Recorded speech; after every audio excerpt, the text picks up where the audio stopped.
رکیے، اللہ تعالیٰ کے بہت پسندیدہ کلمات کو پڑھتے جائیے۔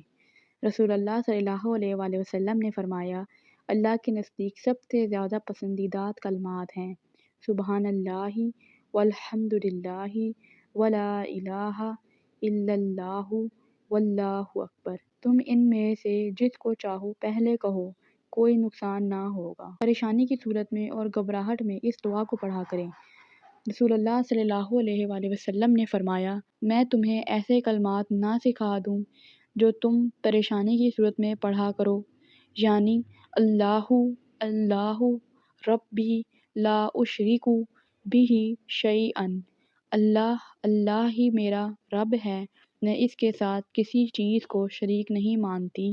آپ صلی اللہ علیہ وآلہ وسلم نے فرمایا، آباد رہے وہ شخص جو میری حدیث دوسروں تک پہنچائے۔ اسی طرح کے وظائف اذکار کے لیے